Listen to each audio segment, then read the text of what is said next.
One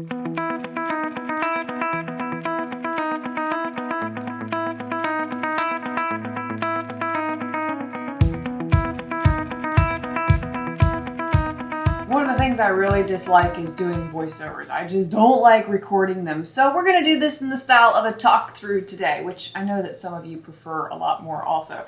First thing I'm going to do is apply a primer. This is from Jessie's Girl. Waiting on that to dry. Like watching paint dry. Ugh. First eyeshadow I'm taking is MakeupGeek's Peach Smoothie. I love this eyeshadow. I'm applying this into the crease with the Sigma E25 brush. This is such a great transition color.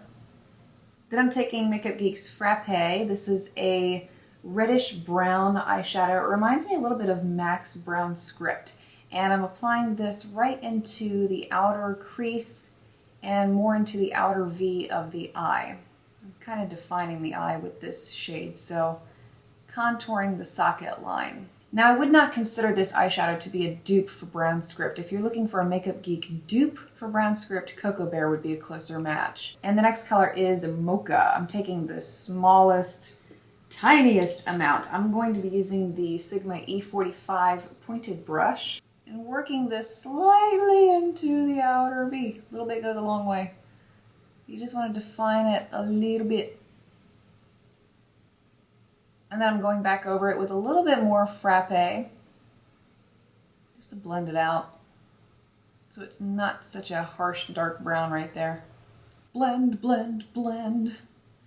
I'm quite the anal blender, which you've probably already been able to tell. And then if you happen to start slipping outside the outer V there, you can go back with more of your blending shade. I'm using Vanilla Bean, and swipe the eyeshadow along the edges so that you get rid of the excess on the outer corner there. And for the lid in this look, I'm using one of the foiled eyeshadows. This is Starry-Eyed. It's such a pretty color. I love the foiled eyeshadows because they remind me of pigments, but they don't fall out everywhere.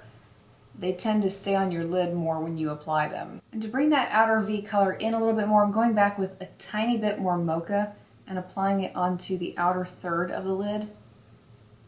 Oh my gosh, wake up, wake up, wake up!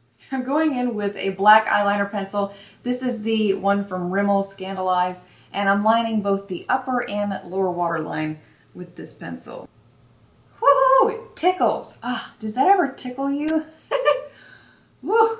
It's a weird spot to be ticklish. Where are you ticklish? Oh, you know, on the inside of my eyelids. And the other thing I did on this eye was I took that same eyeliner pencil and I drew a tiny amount really close to the lash line, because I want to give the lash line more of that smoky effect. And then take a small smudger brush and smudge that line so it's undetectable. And then with a black eyeshadow, I'm using MakeupGeek's Corrupt here. I'm applying a little bit of this onto that same smudging brush and going over to set the eyeliner. And when I was first creating this look, I didn't like how black that line was. I wanted it to mold into the look a little bit more. So what I did was I went back with more Frappe on the same small smudger brush and layered that over the black line and used that to smudge it out more so that it wasn't this harsh black line there on the lash line. For the final step in this look, I'm taking MakeupGeek's Mermaid eyeshadow, same smudging brush I was using before, and what I'm going to do is line the lower lash line with this color. The great thing about this kind of a look is that because the lid colors are so neutral up here, you can use any color imaginable that you want on the lower lash line. Even a light green would be really pretty here. I'm also applying a little bit of this into the tear duct. And I love this color. It's such a beautiful color for summer too. And then what I'm doing is blending the black line on the waterline into that blue.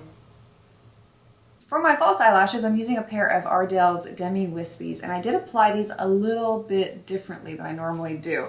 So I'll share my little secret here with you. Okay, so you know how you fit your eyelashes to your eye. You take your eyelash, hold it up to your eye, see how much you need to cut off, and then you trim it off, right? But instead of taking this little piece that I cut off and throwing it away, what I did over here was I glued it onto the band. So I brought it in a little bit further onto the eyelash, glued these two pieces together, and that creates more fullness on the outer edge right there, which gives you more of that cat eye look. And then you just apply your glue onto the band and apply like normal. And so if you ever feel bad about cutting your eyelashes down to fit your eye and you feel like you may be wasting some of the lash, it's a great way to use up a piece that you would otherwise be throwing away. And the blush that I'm pairing up with this look is also from MakeupGeek. This is the shade Bliss.